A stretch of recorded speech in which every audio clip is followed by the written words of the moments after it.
Hi, my name is Grant Shipman. I am the founder of Livingsmith and part of the Livingsmith teaching team. Livingsmith teaches the gold standard in co-living, investing, and property management. Today, we are going to jump into the top three common misunderstandings. One is co-living rent by the room. Two, it's hard to find renters for co-living. And three, co-living is only popular due to the economy. AKA the economy is crap. And when it gets better, co-living will stop happening.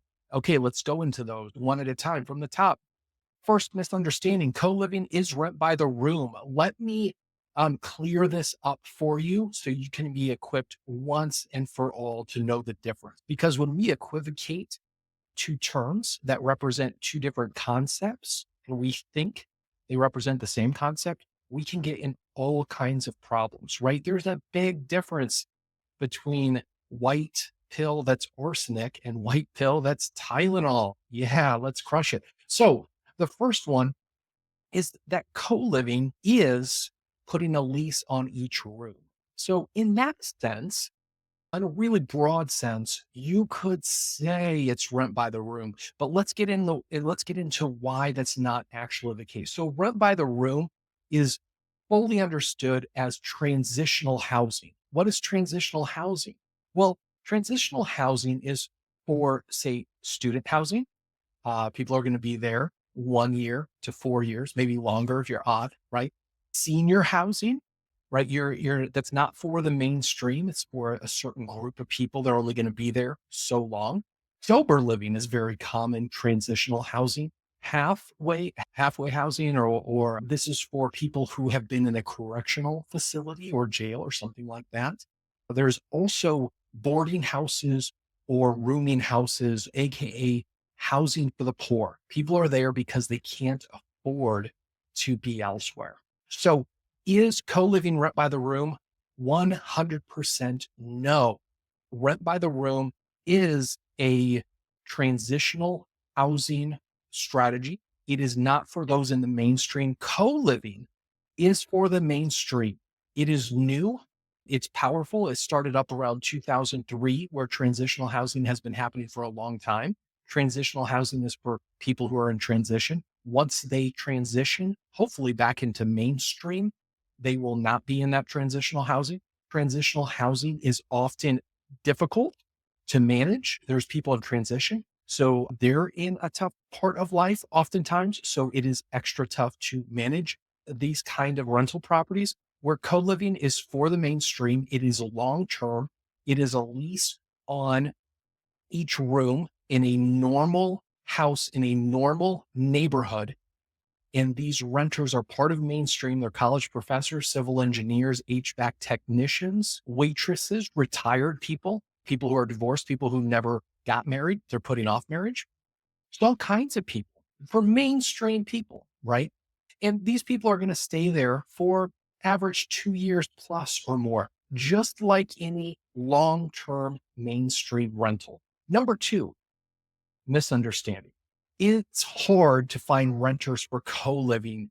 Boom, boom, boom, boom, boom. I've got great news for you. It is so easy to find renters for co-living. This is the number one demand for a residential lease. In 2003, the number one demand for a residential lease became the one person lease, and co-living provides that.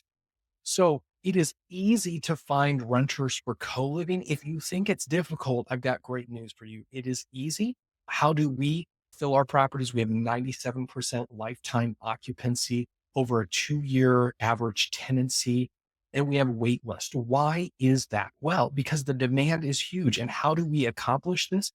We just put it out on all of the normal sites and we post to Facebook Marketplace and Craigslist. This is it. There's nothing special. You don't have to be on a special platform. It is not difficult to find renters for a quality co-living house because it is massively in demand. The last misunderstanding is co-living is only popular due to the economy. I was recently speaking with a CEO of one of the most well-known real estate organizations in the world. And he thought that co-living was only happening because people were in a down economy. Once that economy increases, co-living will kind of fade into the background. Well, I have great news for any of you who are thinking this. Co-living is massively popular. We've been doing this for years and years. It is popular when the economy is up, when it is down, what's in the middle. Why? It does not have to do with the economy. Yes, of course, it makes for a renter to get a whole beautiful house for the low price of nearly a lease on a room, right?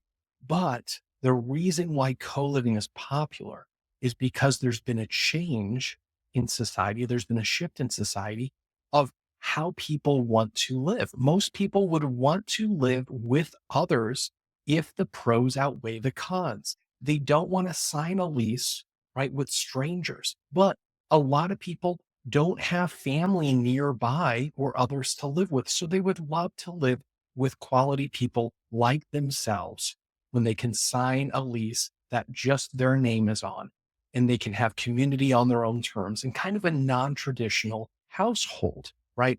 So those are the top three common misunderstandings for co-living. I hope this was helpful for you.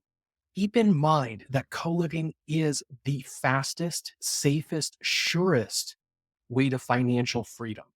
If you have a current portfolio, this is a guaranteed way to increase the returns on that portfolio. Why? Because it is serving more people, so you will make more money. That's how capitalism works. Um, and keep in mind that co-living is here, right? Regardless of misunderstandings, regardless of everything, it's powerful, it's huge. If you don't know about it yet, check it out more. We have tons of free resources.